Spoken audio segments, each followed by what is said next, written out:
দেখুন, আমাদের আবেগ বলছে তো রোজ বিচার চাই, প্রত্যেকটা মানুষের আবেগ বলছে, কেউ ঝান্ডা নিয়ে, কেউ ঝান্ডা ছাড়া, প্রত্যেকটা মানুষ বলছেন, নিরপেক্ষ মানুষ বলছেন, মায়েরা বোনেরা তারা রাত জাগছেন। কি জন্য বলছেন? তাদের আবেগ বলছে।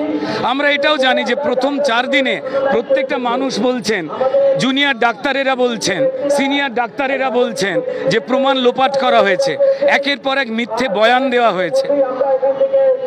আইপিএসরা তারা এক একজন শাসক দলের মুখপাত্রের মতো বয়ান দিচ্ছেন, তারপর যেই মানুষের কাছে ধরা পড়ে যাচ্ছেন তাদের মুখগুলো পাল্টে যাচ্ছে, আবার নতুন একজন আসছেন। বাবা আর মা সব থেকে সত্যি কথাটা তো বলেন, তার বাবার মায়ের মতো যন্ত্রণা তো আর কেউ পাননি। তারা প্রত্যেকটা মিছিলে মিছিলে গিয়ে তারা তাদের যন্ত্রণার কথা জানাচ্ছেন।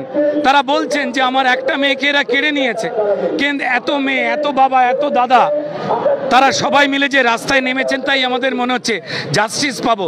জাস্টিস মানে কিন্তু শুধু সুপ্রিম কোর্ট নয়, জাস্টিস মানে তথ্য প্রমাণ, জাস্টিস মানে ঘটনার সঙ্গে প্রত্যক্ষ পরোক্ষভাবে জড়িয়ে থাকা সিস্টেম, তারা কিন্তু জাস্টিস পাওয়ার মধ্যেই রয়েছে।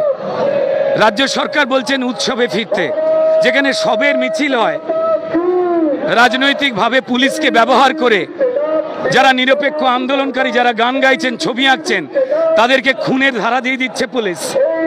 তারা সবের বানানটা তালবস্যা করে দিয়েছেন, সব।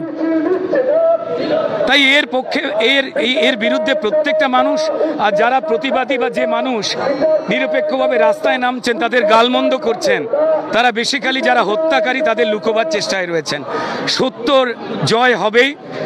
আমাদের সুপ্রিম কোর্টে যে বিচার চলছে তার উপর সারা পৃথিবীর নজর, তাই সেখানে শুধুমাত্র কপিল সিব্বলদের কথা শোনা হচ্ছে বলে অনেকেই যে দুঃখ প্রকাশ করছেন, আমি তাঁদেরও বলবো আমাদের আরেকটু চোয়াল শক্ত করে সত্যের দিকে নজর রাখতে। কথা সবাই বলবেন, সত্য বেরিয়ে আসতে বাধ্য। যারা ভয় দেখাচ্ছেন আসলে তারা নিজেরাই ভয় পেয়েছেন।